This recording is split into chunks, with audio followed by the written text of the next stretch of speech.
மத்திய பட்ஜெட்டில் தமிழகம் புறக்கணிக்கப்பட்டதாக கூறி கன்னியாகுமரி மாவட்டம் நாகர்கோவிலில் இந்திய கம்யூனிஸ்ட் கட்சியினர் ஊர்வலமாக சென்று சாலை மறியலில் ஈடுபட்ட நிலையில் அவர்களை போலீசார் கயிறு கட்டி தடுக்க முயன்றதால் தள்ளுமுள்ளு ஏற்பட்டது. இதையடுத்து மறியலில் ஈடுபட்டவர்கள் அனைவரும் கைது செய்யப்பட்டனர். இதுகுறித்த கூடுதல் விவரங்களோடு இணைகிறார் எமது செய்தியாளர் மணிக்குமார் சண்முகம். மணிக்குமார், விவரங்களை விரிவாக வழங்கலாம்.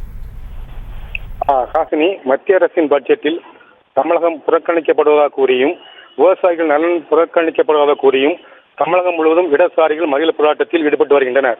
அதன் ஒரு பகுதியாக கன்னியாகுமரி மாவட்டம் நாகர்கோவில் வேப்பமூர் சந்திப்பில் இருந்து ஊர்வலமாக சென்று மீனாட்சிபுரம் பேருந்து நிலையம் முன்பு சாலை மறியலில் ஈடுபட முயன்ற போராட்டக்காரர்களை சாலையில் குறுக்கே கயிறை கட்டி தடுத்து நிறுத்த போலீசார் முயன்றனர். அப்போது போராட்டக்காரர்களுக்கும் போலீசாருக்கும் இடையே தள்ளுமுள்ளு ஏற்பட்டது. போலீசார் கட்டிய கயிறையும் தாண்டி போராட்டக்காரர்கள் சென்று சாலையில் அமர்ந்து போராட்டத்தில் ஈடுபட்டனர். அதனால் அரை மணி நேரத்துக்கு மேலாக கன்னியாகுமரி சாலையில் வாகன போக்குவரத்து ஸ்தம்பித்தது. இதை ஒட்டி போலீசார் போராட்டக்காரர்களை கைது செய்து தனியார் திருமண மண்டபத்திற்கு அழைக்கின்றனர். விவரங்களுக்கு நன்றி மணிக்குமார். செய்திகளை உடனுக்குடனும் துல்லியமாகவும் தெரிந்து கொள்ள சப்ஸ்கிரைப் பண்ணுங்க.